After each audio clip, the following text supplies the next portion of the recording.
हाँ, तो हम आप लोगों को माता दुर्गा का अवतार क्यों हुआ इसी के ऊपर एक छोटा सा गीत प्रस्तुत कर रहे हैं नज़्मे शायर के रूप में। अगर अच्छा लगे तो लाइक सब्सक्राइब कीजिएगा। अरे सबसे सुंदर सबसे पावन, सबसे सुंदर सबसे पावन, पड़ल दिनवा नवरात्र में, धरती पर अत्याचार बढ़ल, धरती पर अत्याचार बढ़ल, माता अइली नवरात्र में, धरती पर अत्याचार बढ़ल, माता अइली नवरात्र में। दुर्गा माता जब आ गईली, नव रूप धर नवरात्र में, शिव शक्ति रूप में प्रकट हुई, शिव शक्ति रूप में प्रकट हुई, लोगवा पूजा नवरात्र में, लोगवा पूजा नवरात्र में, शिव शक्ति रूप में प्रकट हुई, लोगवा पूजा नवरात्र में, लोगवा पूजा नवरात्र में। देवता सब अपना अस्त्र शस्त्र माँ को दिहल नवरात्र में,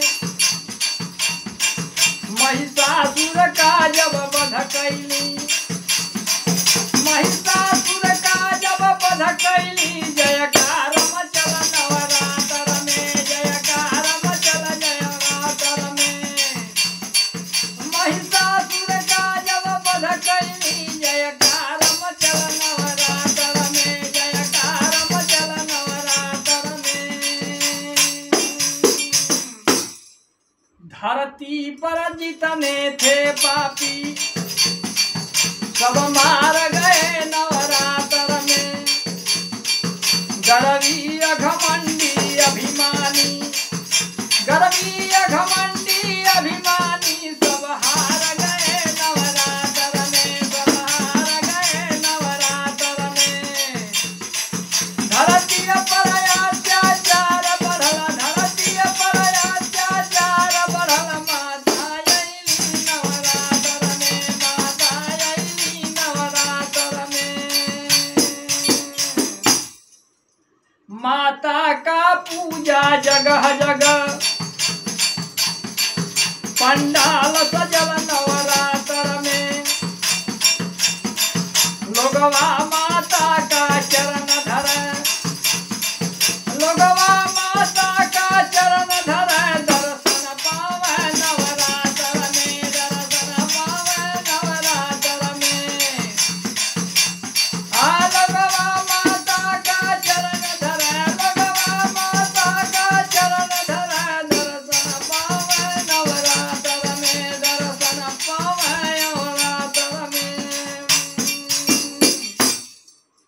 धरती पर जितने थे पापी सब मार गए नवरात्र में, गर्वी घमंडी अभिमानी, गर्वी घमंडी अभिमानी सब हार गए नवरात्र में, सब हार गए नवरात्र में।